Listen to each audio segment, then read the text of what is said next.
السلام عليكم ورحمة الله وبركاته. Waalaikumsalam. الحمد لله رب العالمين، والصلاة والسلام على أشرف الأنبياء والمرسلين، سيدنا وحبيبنا وشفيعنا وبركتنا وذريتنا ومولانا محمد Oh, baik. وعلى آله وصحبه أجمعين. أما بعد، Alhamdulillah, puji dan syukur kita haturkan kepada Allah Subhanahu wa Ta'ala yang telah melimpahkan kepada kita kesehatan rohani dan jasmani, yang telah melimpahkan kepada kita nikmat Islam dan ihsan, dan juga telah menghadirkan kita kepada agama Islam yang mana agama Islam ini adalah agama yang diridhai Allah Subhanahu wa taala. Inna dina indallahil Islam. Sesungguhnya Allah meridhai agama Islam. Salawat serta salam marilah kita haturkan kepada junjungan kita, pemimpin kita, Sayyidul Anam wal Mursalin wa Imamur Rasul, yakni baginda Nabi Muhammad sallallahu alaihi wasallam, yang mana beliau telah membimbing kita dari zaman gelap gulita menuju zaman yang terang menerang, minaz zulumati ilan nur. Yang ulun hormati, ulun muliakan dan ulun cintai orang tua ulun, Abah ulun Muhammad Fitra Jaya dan ibu ulun yang di belakang sana, Ibnatul Ni'mah. Mari kita doakan beliau, mudahan beliau sehat selalu, dipanjangkan umur, dimudahkan segala urusan beliau di dunia wal akhirat, dan dikumpulkan bersama Rasulullah di surga kelak. Amin ya rabbal alamin. Yang ulun hormati, ulun muliakan dan ulun cintai pula para habaib wabil khusus yang telah hadir di sini, Al Habib Hasan Al-Aidid.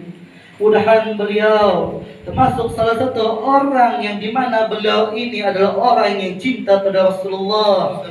Rasulullah menyayangi beliau, dan karena beliau cinta kepada kita, maka Rasulullah pun ikut mencintai kita. Amin ya rabbal alamin.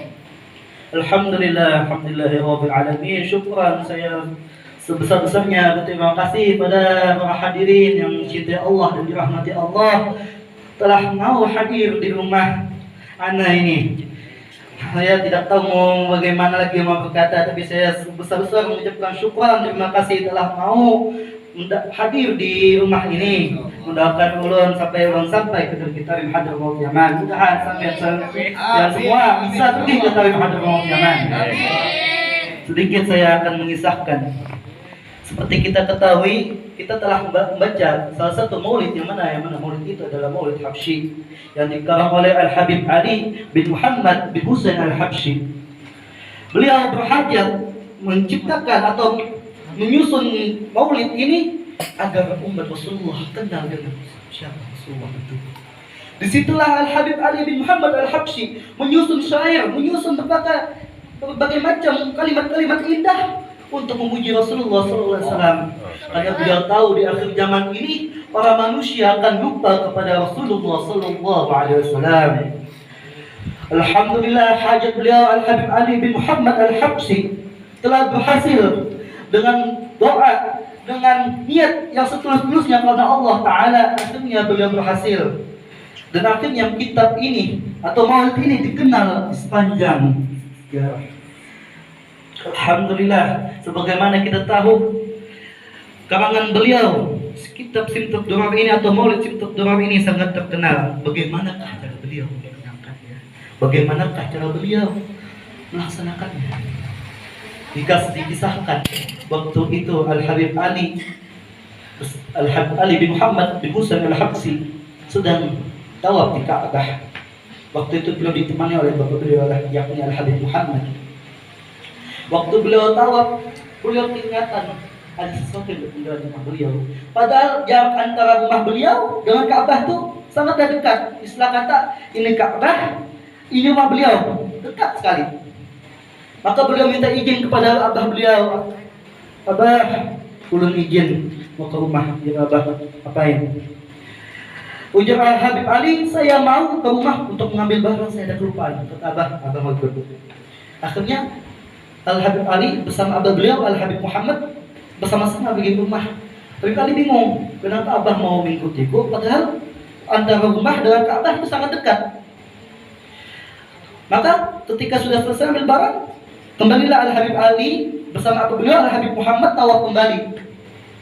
Ketika tawaf kembali, ada lagi yang kelupaan. Maka Ali izin lagi ke Abah beliau, wahai Abah, ada yang ketinggalan lagi. Kata Abah ikutin Ka'bah. Diikuti oleh Habib beliau dan kembali lagi tawaf. Sampai akhirnya Habib Ali pun bingung.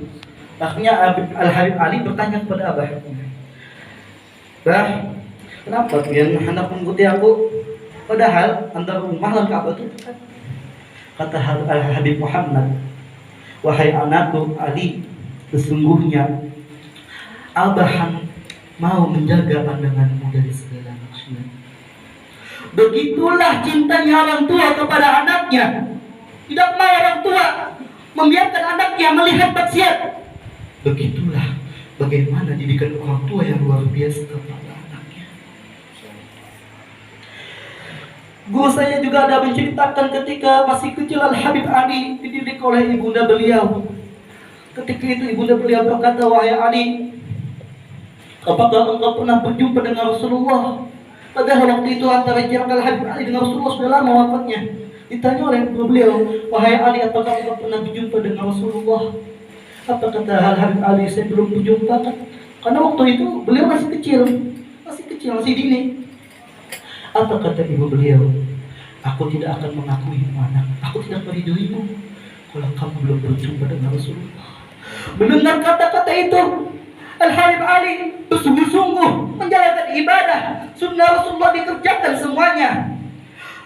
Setiap hari beliau mengerjakan salat malam, salat sunnah, mengerjakan sunnah Rasulullah. Semuanya dikerjakan beliau. Agar apa? Agar ibu beliau meridai beliau. Hingga akhirnya pernah suatu malam beliau bermimpi dengan Rasulullah SAW di Muhammad. Maka besok harinya beliau mengabari kepada ibu beliau, wahai ibuku, sesungguhnya tadi malam aku sudah berjumpa dengan Rasulullah SAW. Lalu kata ibunya, benarkah wahai Ali? Benar wahai ibuku. Di mana aku menyampainya? Di dalam mimpi. Kata ibu, itu belum cukup wahai Ali. Saya masih belum meridai engkau sebagai anak. Itu masih dalam mimpi. Saya mau dengan yang kozatan langsung depan mata. Akhirnya Ali makin menguatkan dirinya untuk beribadah kepada Allah, makin menguatkan dia menjadi sunnah Rasulullah Sallallahu Alaihi Wasallam. Hingga akhirnya ketika Al-Habib Ali bin Muhammad Al-Habsyi pengarang kitab Sintul Durar, salat malam di sepertiga malam, ketika beliau, Assalamualaikum warahmatullah, Assalamualaikum warahmatullah. Di sini Rasulullah menjawab langsung di depan beliau, di samping beliau, menjawab waalaikumsalam wahai Ali. Begitu luar biasanya beliau bersungguh-sungguh. Beliau menanamkan di hati manjat darajat. Siapa yang bersungguh-sungguh dia akan mendapatkannya. Beliau betul-betul berniat. Bahkan di dalam riwayat ini nama Mu'izul Indah di Makarim al-Akhlaq.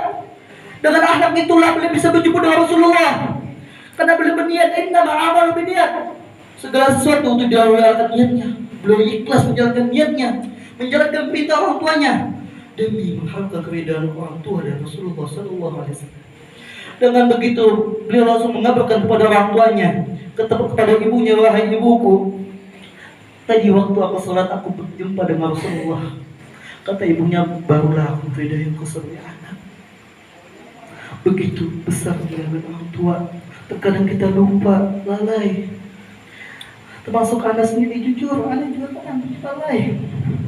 Kan banyak salah pada orang tua tanpa anak ingat.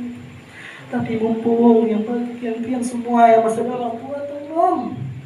Mumpung orang tua kalian masih bersama kalian, banggailah mereka. Buat mereka bangga pada kalian semua. Tanamkan di hati, sesungguhnya mereka itu telah banyak berkorban demi kita semua.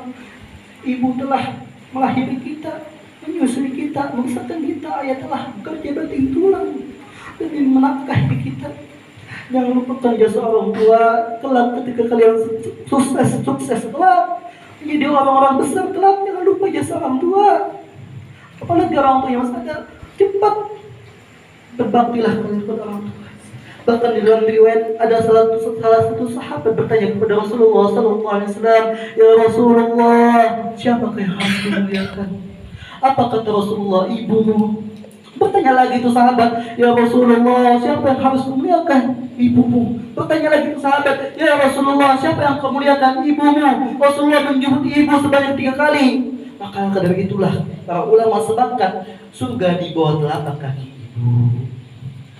Maka sahabat itu bertanya, "Wahai Rasulullah, siapa yang harus memuliakan?" Baru Rasulullah menjawab, "Ayahmu." Disitulah perintah kita berbakti kepada orang tua oleh Rasulullah SAW. Karena apa? Ridallah fi ridha walidayk wa sufrullah sufra walidayk. Keridhaan Allah terdapat keridhaan orang tuanya, sedangkan murkanya Allah terdapat kepada murkanya orang tuanya. Jangan sampai kita banyak ibadah, kita banyak mengamalkan sunnah selawat kepada Rasulullah, berzikir kepada Allah, tapi kita menyakiti hati kedua orang tua kita. Jangan sampai itu terjadi. Karena betul sebetulnya murkanya Allah itu terletak kepada murkanya kedua orang tua. Habis semua pahala-pahala antum semua kalau kalian menyakiti hati orang tua. Saya sejujurnya juga banyak salah kepada orang tua, tapi anda betul menjaga ini. Walaupun Anda banyak salah, Anda mendoakan mereka yang terbaik-baik. Anda selalu mendoakan mereka di setiap doa Anda. Anda tidak pernah melupakan mereka. Anda selalu mendoakan mereka. Karena apa? Karena jasa anak yang berbakti kepada orang tua itu luar biasa. Diriwayatkan waktu itu di zaman Nabi Allah Sulaiman alaihi salatu wassalam, beliau adalah raja sekaligus Nabi dan Rasul, yang mana beliau adalah raja yang paling kaya.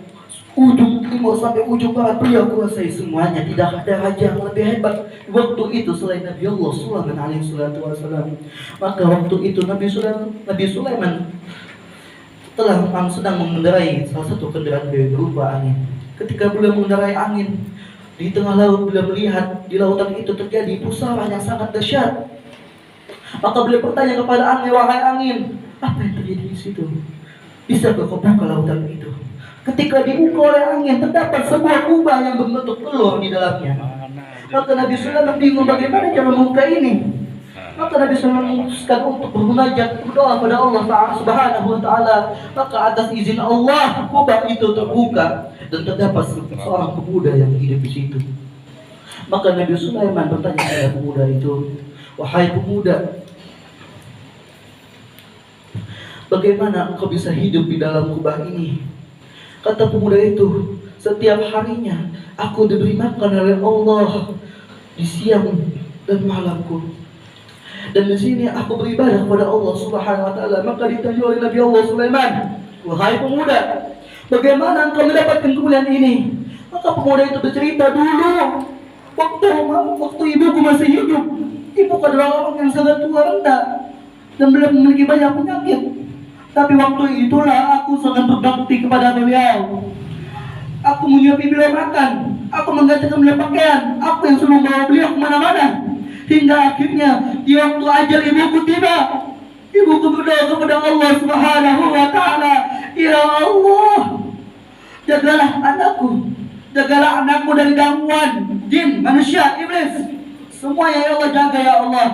Dalam penjagaanmu ya Allah di antara langit dan bumi-Mu ya Allah." Maka ketika ibuku wafat, kata pemuda tersebut, aku melintasi sebuah pantai, dan tiba-tiba muncullah di pantai sebuah kubah, yang dimana kubah tersebut terbuka. Aku pun masuk di dalam kubah tersebut dan kubah itu tertutup.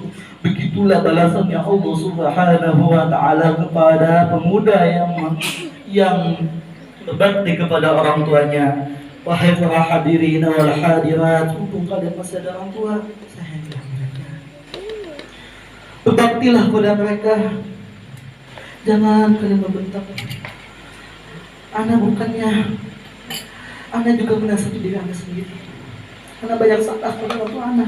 Cuma Anda ingin sekali membalas itu semua dengan kebaikan yang Anda baik. Maka kalian berbuat baiklah kepada orang tua. Rasulullah SAW sangat mencintai orang yang berbakti kepada orang tuanya. Dan salah satu cara kita berbakti kepada orang tua adalah dengan cara apabila orang tua kita sudah meninggal, mendoakanlah mereka. Bagi para antum yang orang tua yang sudah meninggal, doakan mereka. Hadiahkan seluruh bacaan kita kepada mereka. Jangan lupakan mereka. karena mereka lah yang membuat kita berhasil sukses. Itulah kemuliaan orang tua. Alhamdulillahirabbil alamin. Bersyukur kita bisa bersama-sama kembali mengingat bagaimana jasa orang tua kita. Bukalah hati kita, bagaimana orang tua kita bisa seperti itu. Bagaimana diri kita sukses kalau bukan karena orang tua kita yang biaya kita. Renungkan itu.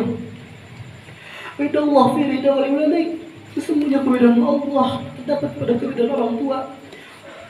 Karena dalam riwayat salah satu sahabat Rasulullah SAW pernah waktu ajalnya beliau diazab oleh Allah Subhanahu wa taala, yang mana jiwa sahabat Rasulullah itu tidak mau keluar, nyangkut di tenggorokan.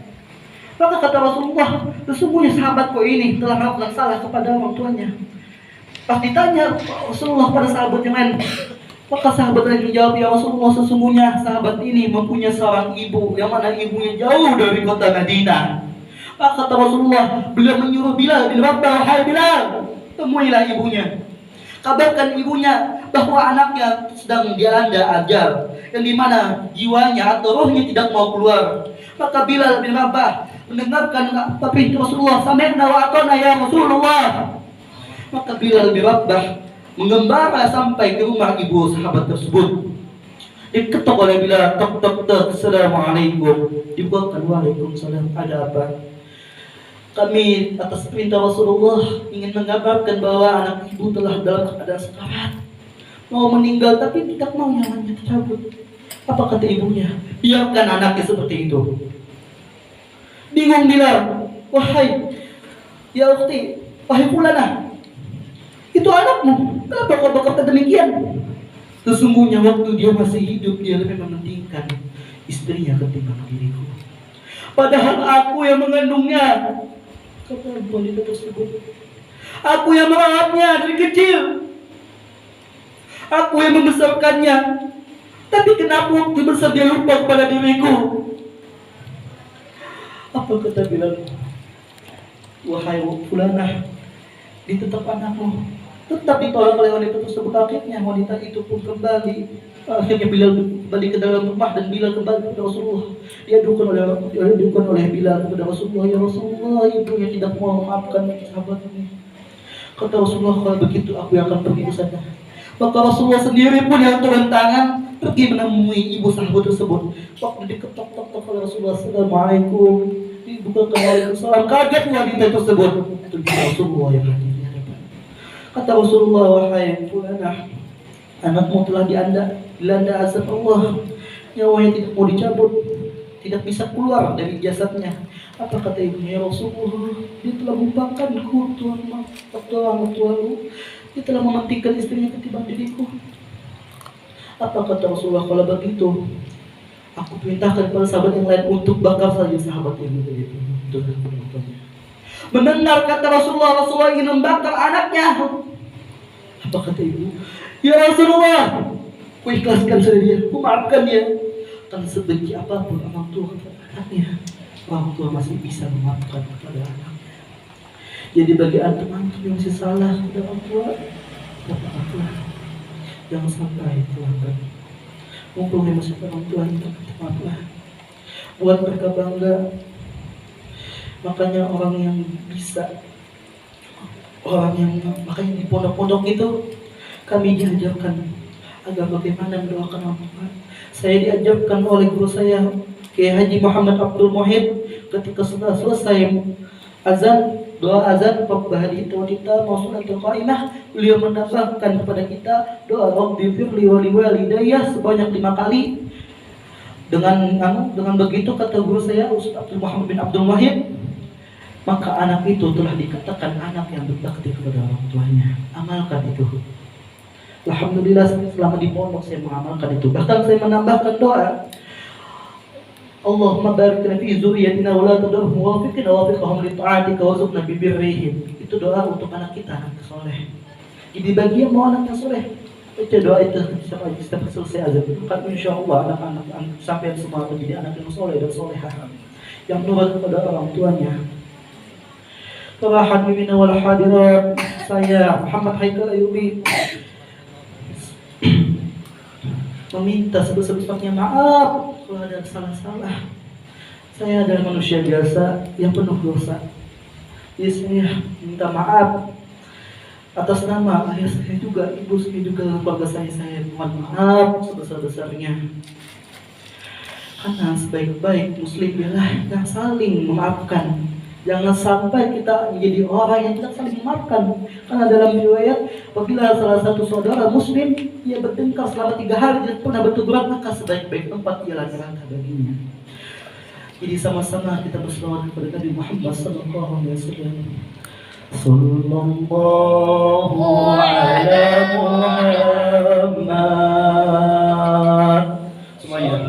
Sallallahu alaihi wasallam. Semuanya amin ya Allah. Sallallahu ya Allah. Berkati Rasulullah sallallahu alaihi wasallam. Jadikanlah kami umatmu ya Allah. Jadikanlah kami hamba-Mu yang saleh, yang berkah, yang dirahmati ya Allah. Ya Allah, bismillah Rasulullah sallallahu alaihi wasallam, bimbingan Rasulullah sallallahu alaihi wasallam. Jadikanlah kita cinta kepada baginda Rasulullah sallallahu alaihi wasallam.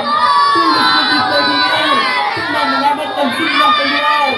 Ya Allah, berikanlah dengan kami ya Allah. Berikanlah jalan kami menuju surga ya Allah bersama baginda Rasulullah sallallahu alaihi wasallam.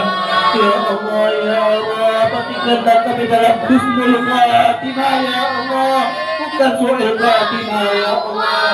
Ampunilah dosa kami ya Allah, yang besar, yang kecil, yang buruk, apa yang akan maafkan ya Allah, yang sengaja mampu tidak sengaja. Ampuni ya Allah dosa kita, dosa orang tua kami ya Allah, dosa guru-guru kami, teman dekat kami, orang yang kami cintai ya Allah. Atas jalan-Mu ya Allah, atas berkat bimbingan Rasulullah SAW ya Allah, ya Allah, ya Allah, berikanlah kita kami jadi kita tangan kanan ya Allah, kita berkali ya Allah, kita angkat ya Allah, ya Arhamar Rahimin ya Allah, ya Allah, berikanlah kami golongan salihin, golongan syuhada ya Allah, yang masuk surga tanpa hisab, tanpa dosa mustaqim secepat ya Allah.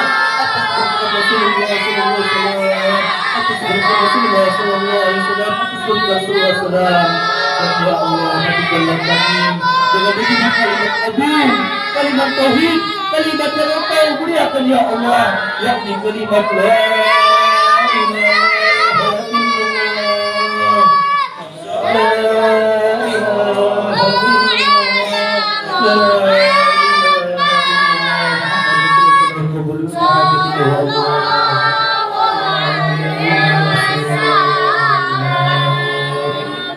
الفاتحة.